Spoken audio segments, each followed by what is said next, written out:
Ladies and gentlemen, today I am going to discuss simple regression analysis. Before I discuss it in greater detail, let me pose a question: what is regression? The most comprehensive definition of regression analysis is that it is the study of the dependence of the dependent variable on more than one independent variables with a view to estimate or predict the population mean or the average value of the farmer in terms of the known or fixed values of the independent variables. There are certain assumptions of simple linear regression model. A model is called simple linear regression model if there is a relationship between two variables where y is the dependent variable and x is the independent variable. When the y variable depends more than one variable, then we call it multiple linear regression model. Our basic topic for discussion is simple regression model. So the first assumption of the simple regression model is that the model is linear in terms of parameters, it is correctly specified, and it has an additive error term. Now you see this is simple linear regression model in which yi is the dependent variable, beta naught is the intercept, beta 1 is the coefficient of regression as well as the slope of the coefficient, and xi is the independent variable, and epsilon I is the error term. And if we extend this model, then we can have the model where yi is equal to beta naught plus beta 1 x1i plus beta 2 x2i blah blah blah plus beta k xki plus epsilon. But if we have an exponential function like yi is equal to e raised to the power beta naught, x1i raised to the power beta 1, and e raised to the power epsilon. Now this is not linear in variables, but this one may be linear in parameters. If we transform this model into double log form, then we can have this model, and now this model is linear in parameters, so we call this a linear regression. Let us suppose we have two variables. One is advertising expenditure of the firm, and the second variable is sales revenues of the firm, and this data is for the last 10 years. So I would like to study the dependence of the sales revenue of the firm's advertising expenditure, and both of the variables x and y are measured in terms of millions of dollars. Now this is the raw data. If you see, there is a scatter diagram of the raw data, and along the x-axis we measure advertising expenditure, whereas along the vertical axis we measure sales revenue, both in millions of dollars. The scatter diagram shows that there is a positive relationship between advertising expenditure but sales revenue. Although we see that the general pattern is positive, but we cannot measure the accurate relationship between advertising expenditure and sales revenue. This is again the same. Now for that we need regression analysis, because regression analysis gives us the best fit line, that is line of the best fit, and it basically minimizes the sum of the squared vertical deviations of each point from the regression line, and for that purpose we use OLS model, and OLS means ordinary least squares. Now this is in this graph you see that there are various dots. This shows the actual scatter of the advertising expenditure and the sales revenue, and there is a straight line which passes in between these dots, and that is basically the regression line.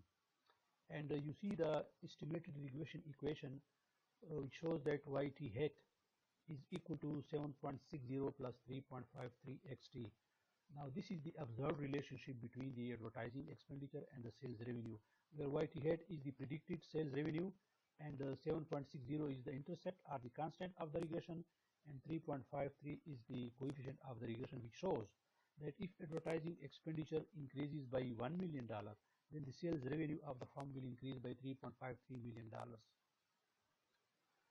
Now, how does ordinary least square works?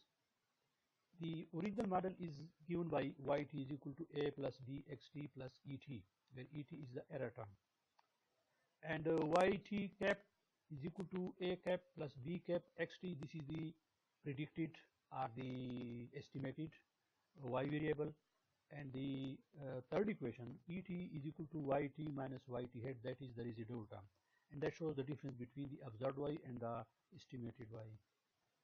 Now the objective is to determine the slope and the intercept of the model that minimize the sum of the squared errors. So we have this equation, summation et square, which is equal to summation yt minus y hat square, and that in terms is equal to summation yt minus a hat minus b hat xt whole square, and in this way we estimate the both the slope term as well as the intercept term. Now b hat is equal to summation xt minus x bar into yt minus y bar whole divided by summation xt minus x bar square, and the intercept is equal to alpha hat is equal to y bar minus beta hat bar. Now here you see how to calculate the intercept as well as the slope coefficient. Now here in the first column you see these are the years, and this is X data, and this is the Y data, where Y is the sales revenue of the firms, and these are the advertising expenditure of the firms. This is the difference between actual advertising expenditure minus its mean, and this is the YT minus Y hat, Y bar, which is the YT in deviation form. So making these calculation, summation xt minus x bar into yt minus y bar, and that is equal to this part, that is equal to 106, and summation xt minus x bar square, that is equal to 30.